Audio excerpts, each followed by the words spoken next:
Helicopter से जा रहे थे, लोगों की सेवा कर रहे थे, अनाज बांट रहे थे। एक छत पर मैंने देखा एक कुत्ता बैठा हुआ है, एक बिल्ली बैठी हुई है, एक चूहा बैठा हुआ है, एक सांप बैठा हुआ है, एक नेवला बैठा हुआ है, सब बैठे हुए हैं, पर कोई एक दूसरे की तरफ देख नहीं रहा। कुत्ता बिल्ली की तरफ नहीं देख रहा, बिल्ली चूहे की तरफ नहीं देख रही, नेवला सांप की तरफ नहीं देख रहा। सब अपनी जान बचाने के लिए छत पर बैठे हुए, क्योंकि नीचे बाढ़ आ रही थी। बाढ़, देश के अंदर मोदी जी की बाढ़ आ रही है, बाढ़। और इस बाढ़ के कारण ये सारे लोग जो एक दूसरे के दुश्मन हैं। भाजपा के राष्ट्रीय महासचिव कैलाश विजयवर्गीय विधानसभा स्तरीय कार्यकर्ता सम्मेलन में शामिल होने सागर जिले के बीना पहुंचे, जहां उन्होंने आगामी विधानसभा चुनाव में भाजपा को जिताने कार्यकर्ताओं में जोश भरा।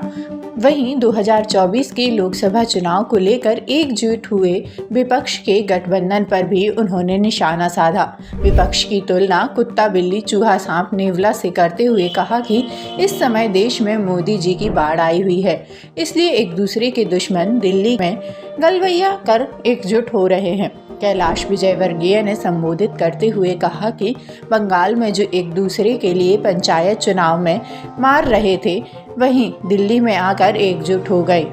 उन्होंने एक उदाहरण के माध्यम से कहा कि हेलीकॉप्टर से सामग्री बांटने जा रहे थे तो मैंने देखा कि एक छत पर कुत्ता बिल्ली चूहा सांप नेवला बैठे हुए हैं, लेकिन कोई एक दूसरे की तरफ नहीं देख रहा है। नीचे बाढ़ आई हुई है, इसलिए यह सब अपनी जान बचाने के लिए छत पर बैठे थे।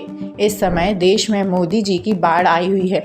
उन्होंने कहा कि देश में नरेंद्र मोदी का विकल्प कोई नहीं है, उनकी वजह से पूरी दुनिया में देश का मान सम्मान बढ़ा है। पाकिस्तान की आंख में आंख डालकर बात करते हैं, और जब उन्होंने गड़बड़ी की तो सर्जिकल स्ट्राइक के रूप में उसी की भाषा में जवाब भी दिया। इसके साथ ही उन्होंने अपने संबोधन में शिवराज और नरेंद्र मोदी की जोड़ी के कसीदे पढ़े, तो वहीं बीना में इस तेजी के साथ विकास हुआ उसको लेकर भी चर्चा की। वो हेलीकॉप्टर से सामग्री बांट रहे थे, उन्होंने देखा एक छत पे,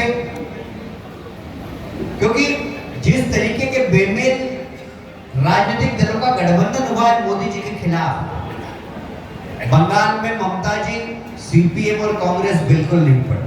अभी पंचायत के चुनाव में 70 हत्याएं हुई वहां। टीएमसी वालों ने कांग्रेस को मार दिया, कांग्रेस वालों ने सीपीएम को मार दिया, टीएमसी वालों ने बीजेपी को मार दिया।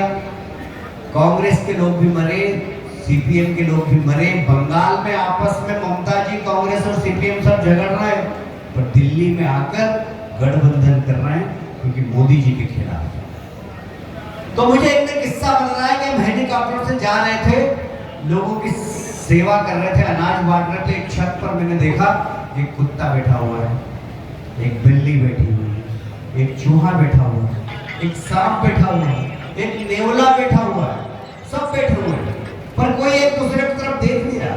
कुत्ता बिल्ली की तरफ नहीं देख रहा, बिल्ली चूहे की तरफ नहीं देख रही, नेवला सांप की तरफ नहीं देख रहा। सब अपनी जान बचाने के लिए छत पर बैठे हुए, क्योंकि नीचे बाढ़ आ रही थी। बाढ़, देश के अंदर मोदी जी की बाढ़ आ रही है, बाढ़।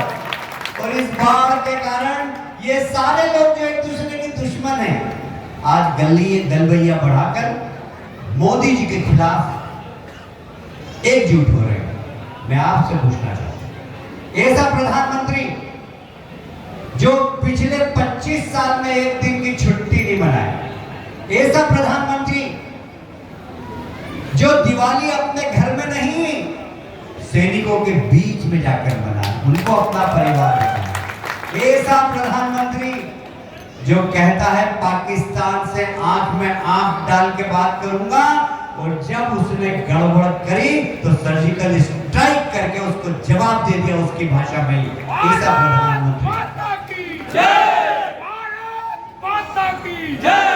क्या आज नरेंद्र मोदी जी का इस देश के अंदर कोई विकल्प है क्या?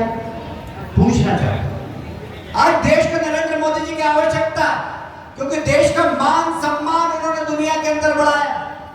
आज मोदी जी जहां जाते हैं, अफ्रीका के काले लोगों के बीच में जाए या स्पेन के गोरों लोगों के बीच में जाए, आवाज लगती है मोदी मोदी मोदी।